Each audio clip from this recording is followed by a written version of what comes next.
she told someone exactly what was going to happen to her. Months before she vanished, months before the screams in the dark, before the blue tarp, before the cement and the saw, Suzanne Simpson sat across from her banker and said the words that should have changed everything. "If I go missing, look for me in a lake." She knew what her husband was capable of. She knew the danger she was living in. And yet, on the night of October 6th, 2024, in the wealthy suburb of Olmos Park, Texas, Suzanne Simpson disappeared. Her body has never been found. But what investigators uncovered in the hours and days that followed is one of the most chilling, meticulously documented cases of alleged premeditated domestic murder Texas has seen in years. My name doesn't matter. What matters is that you understand what happened in that house and why, because this story isn't just about a woman who went missing. It's about a pattern, a system of control, warning signs that screamed for attention, that were there for years before that Sunday night became Suzanne's last. Stay with me, because this case is not over, and Suzanne still hasn't been found. Suzanne Clark Simpson was 51 years old. She was born and raised right there in San Antonio. She went to the University of Texas. She was a mother of 4, deeply involved in her children's schools and sports. And she had built a career as a luxury real estate agent at Nix Realty, one of San Antonio's high-end brokerages. By every outward measure, she was living the life. A beautiful home in Olmos Park, a well-connected husband, a prominent social circle. Brad Simpson, her husband of 22 years, presented himself as a successful businessman. He had spent a decade as a property manager at Cotter & Sons, a major San Antonio commercial real estate firm. He was linked to 15 companies through the Texas Secretary of State, most of them defunct. He had been sued twice by American Express for allegedly failing to pay his credit card bills.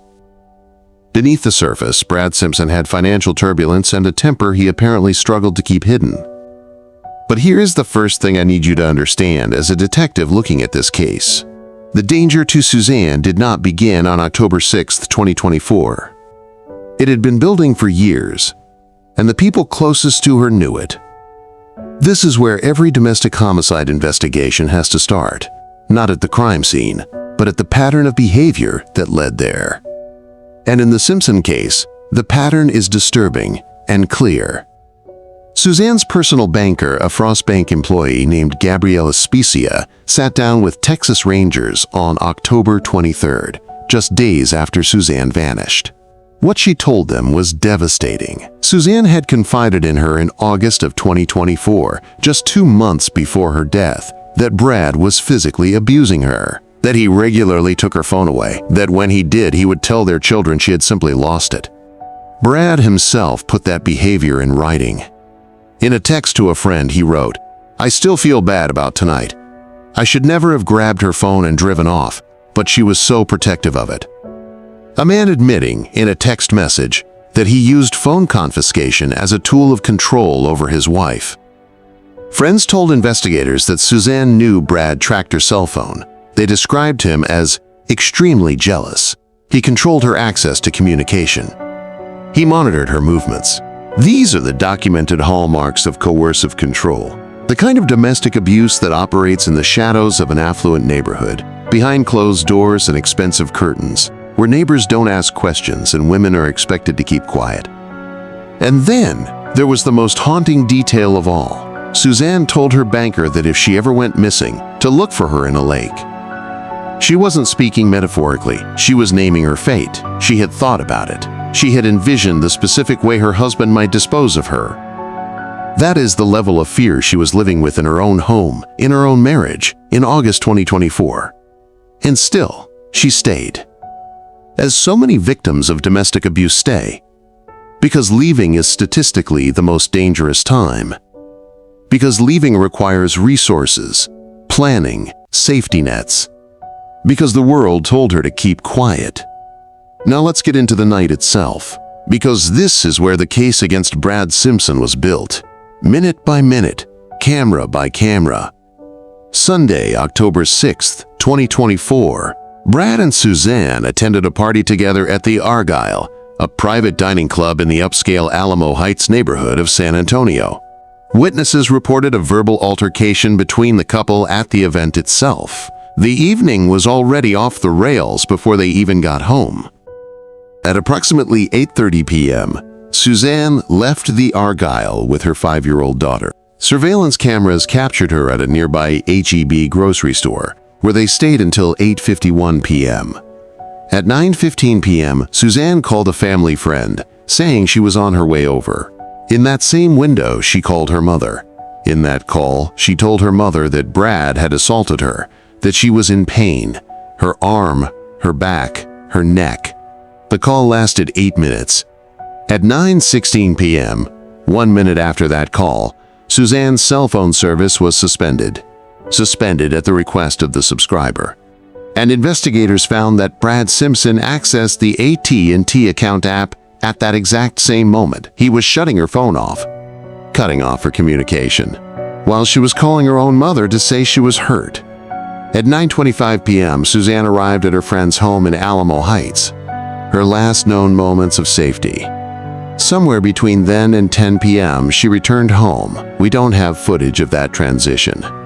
But what happened next, a neighbor witnessed with his own eyes. Between 10 and 11 p.m., a neighbor on East Olmos Drive heard an argument outside his bedroom window. It grew louder, closer. He looked out. Brad and Suzanne were in a physical struggle in front of their home. According to the arrest affidavit, Brad was clearly attempting to keep Ms. Simpson from running away, pulling her down as she fought to break free. She managed to slip his grasp. She ran westward. Brad chased her. They disappeared from the neighbor's line of sight. Then screams from the wooded area across the road. Then silence. At 12:33 a.m., surveillance cameras caught Brad's black GMC Sierra truck at an H-E-B on West Olmos Drive. He had left the house. He came back roughly an hour later. Suzanne Clark Simpson was never seen again. Here is where Brad Simpson made his most critical mistake. He kept moving, and every move he made was captured. The next morning, Monday, October 7th, the school called Brad. Suzanne hadn't picked up their 5-year-old. That call should have triggered immediate alarm from any husband whose wife was missing. Instead, Brad began a road trip. At 7:53 a.m., surveillance cameras caught Brad dropping his young daughter off at school. In the bed of his black GMC Sierra truck, 2 white trash bags and a large ice chest. At 9:12 a.m., Whataburger drive-thru in Bourne, Texas, Kendall County. Now the truck bed contained 3 white trash bags, a large heavy-duty trash can, an ice chest, and a large bulky item wrapped and secured in a blue tarp, held down by a metal firewood rack placed on top of it. Let that image sink in.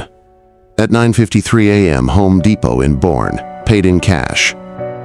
He purchased 2 bags of quick-ready cement, a construction bucket, a box of heavy-duty trash bags, Clorox disinfectant spray, and insect repellent. Before entering the store, he approached a stranger in the parking lot and asked for directions to the nearest dump in Bourne. His cell phone was turned off at the time. He was deliberately preventing location tracking. Later surveillance showed the trash bags were gone from the truck. The blue tarp and firewood rack remained.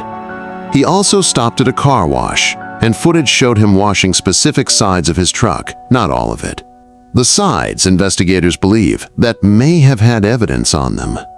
Back at the Simpson home, Texas Rangers and Olmos Park police executed a search warrant.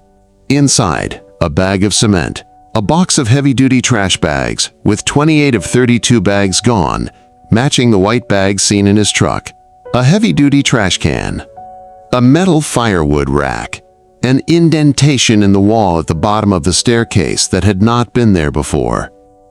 They also found a motorized handsaw, the kind that can cut through metal. Laboratory analysis would later confirm Suzanne Simpson's DNA was on that saw. Brad had attempted to hide it from investigators. Investigators also recovered a burnt laptop and multiple cell phones belonging to Brad. He had been methodically destroying evidence. Meanwhile, at 11:09 p.m. on October 6th through the following day, FBI forensic examiners confirmed that Brad had been cycling his phone on and off in deliberate intervals that prevented continuous location data collection. This is not the behavior of a panicked man who doesn't know where his wife is. This is the behavior of someone who knows exactly what happened and is working to ensure no one else finds out. Brad Simpson himself told police Suzanne had lost her phone at HEB, directly contradicted by the AT&T records showing he canceled her service himself. He told Olmos Park Police Chief Fidel Villegas he had seen Suzanne asleep in a separate room on the morning of October 7th, directly contradicted by his earlier statement to officers that night that he hadn't seen her at all. When his friend called him, alarmed that Suzanne hadn't picked up her child and nobody could reach her, Brad Simpson said she was probably in Austin with her sorority sisters. It's her happy place. When police finally questioned him, he had numerous lacerations and bruises on his hands and arms. According to the arrest affidavit, he showed little to no emotion at the news that his wife was missing. He didn't look surprised. He didn't ask where she might be. He didn't cry. He asked for a lawyer. October 9, 2024, Brad Simpson was arrested in Kendall County, Texas, on charges of assault, causing family violence and unlawful restraint. Bond, $1 million per charge. October 22nd, his business partner and longtime associate, James Val Cotter, was arrested. Investigators alleged that Cotter had taken an illegally modified AK pattern rifle, a full-auto machine gun belonging to Brad, and hid it inside a wall at Brad's home in the Dominion neighborhood to keep it from police.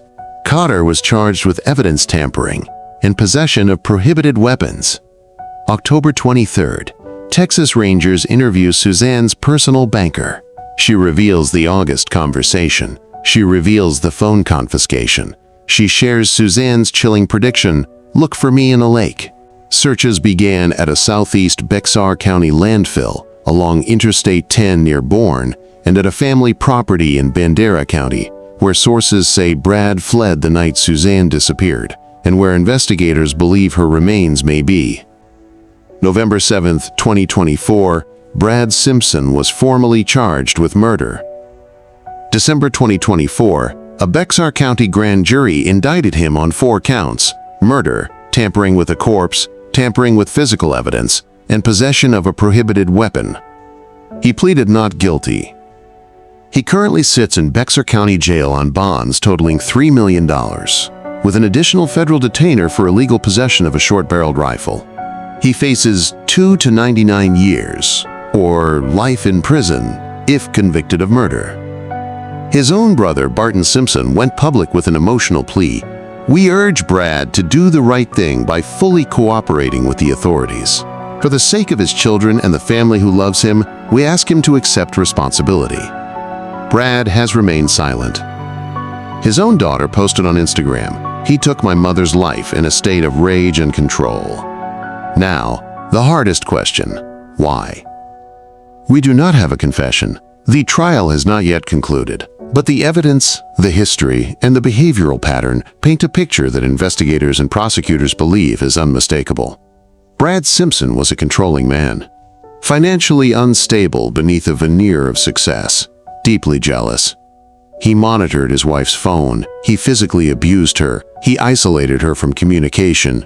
The night of October 6th, something escalated beyond what had happened before. Perhaps Suzanne had finally reached her limit. Perhaps she was planning to leave. Perhaps the argument at the Argyle, in front of witnesses, pushed Brad to a dangerous edge. What happened in those woods across from the neighbor's house, when the screaming stopped, has not been officially reconstructed. But prosecutors allege the killing happened that night, followed immediately by a calculated effort to dispose of a body using a saw, a tarp, cement, trash bags, and the wide-open Texas hill country. This was not a crime of one impulsive moment. The cover-up was extensive, methodical, and premeditated in its execution. There was no look of surprise, no tears, no search party organized by the husband. Just a road trip to Bourne, a cash purchase at Home Depot, and the question, where's the nearest dump? This is the section of the case that keeps investigators up at night, because the warning signs were there, and they were loud. Suzanne told her banker she was being abused. In August 2024, 2 months before she died, her banker knew. Her friends knew Brad tracked her phone and was extremely jealous. Her own children had witnessed enough that the court later subpoenaed their therapy records. And Suzanne herself predicted, with eerie specificity, that she might end up in a lake. The community she lived in, according to her own daughter, was one where women were expected to keep quiet about domestic violence. If there is anything to learn from Suzanne's story, it is this. When a woman tells someone she is afraid of her partner, believe her. When she tells you where to look if she goes missing, take action. Report it. Document it. Because the system cannot protect what it doesn't know is at risk. As of this recording, Brad Simpson sits in a Texas jail cell, awaiting trial. A trial date has been pushed back due to waves of new evidence still being processed. Suzanne Clark Simpson's body has never been found. Her family is still waiting. Her children are still waiting. The prosecution believes they can prove murder without a body, and the evidence they've assembled is formidable. The DNA on the saw, the surveillance trail, the cement, the tarp, the phone manipulation, the contradicting statements, the lacerations on his hands, and the silence of a husband who never once acted like a man searching for his wife. But here's the question I want to leave you with, and I want you to think about this carefully before you answer in the comments. If Suzanne told her banker, told her mother, told her friends, and the signs were this visible, what would it take for the people around a victim to act before it's too late? And do you think the system failed Suzanne? Drop your thoughts below. This conversation matters. And if you believe that stories like Suzanne's deserve to be told, that her name deserves to stay in the public conversation until justice is served, hit that subscribe button. Because there are more cases like this one, more names that need to be remembered. Suzanne Simpson deserves justice. And we are not going to stop talking about her until she gets it.